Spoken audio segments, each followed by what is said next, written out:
ডাকসুর নির্বাচন স্থগিত করেছে হাইকোর্ট। সোমবার বিচারপতি হাবিবুল গনি ও বিচারপতি শেখ তাহসিন আলীর হাইকোর্ট বেঞ্চ এই আদেশ দেন। ঐক্যবদ্ধ শিক্ষার্থী জোট মনোনীত প্যানেলের জিএস প্রার্থী এস.এম. ফরহাদের প্রার্থিতা চ্যালেঞ্জ করে রিটের শুনানি নিয়ে আদালত এই আদেশ দেন। একই সঙ্গে রিটকারী বাম জোটের প্যানেলের মুক্তিযুদ্ধ বিষয়ক ও গণতান্ত্রিক আন্দোলন বিষয়ক সম্পাদক প্রার্থী বি.এম. ফাহমিদা আলমকে এস.এম. ফরহাদের বিরুদ্ধে সব অভিযোগ 15 দিনের মধ্যে ডাকসুর নির্বাচনী ট্রাইব্যুনালে দাখিল করতে বলা হয়েছে। 26 আগস্ট প্রকাশিত চূড়ান্ত তালিকায় দেখা গেছে নির্বাচনের চূড়ান্তভাবে প্রার্থীর সংখ্যা দাঁড়িয়েছে 471 জনে। প্রাথমিকভাবে মনোনয়ন জমা দেওয়া প্রার্থীদের মধ্যে 28 জন স্বেচ্ছায় প্রার্থিতা প্রত্যাহার করেছেন।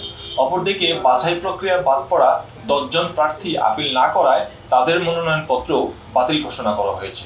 চূড়ান্ত তালিকায় ভিপি পদে 45 জন, জিএস পদে 19 জন এবং এজিএস পদে 25 জন প্রতিদ্বন্দ্বিতা করার কথা ছিল।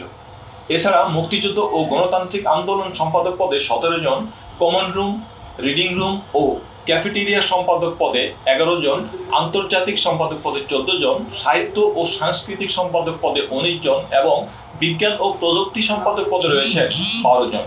তাছাড়া গবেষণা ও প্রকাশনা সম্পাদক পদে 9 জন, ক্রীড়া সম্পাদক পদে 13 জন, ছাত্র পরিবহন সম্পাদক পদে 12 জন, সমাজসেবা সম্পাদক পদে 17 জন, স্বাস্থ্য ও পরিবেশ সম্পাদক পদে 15 জন, মানবাধিকার ও আইন বিষয়ক সম্পাদক পদে 11 জন এবং ক্যারিয়ার ডেভেলপমেন্ট সম্পাদক পদে প্রতিদ্বন্দ্বিতায় ছিলেন 15 জন প্রার্থী।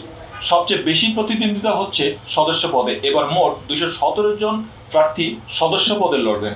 সব মিলিয়ে 28টি পদে প্রতিদ্বন্দ্বিতা করার কথা ছিল 471 জনের।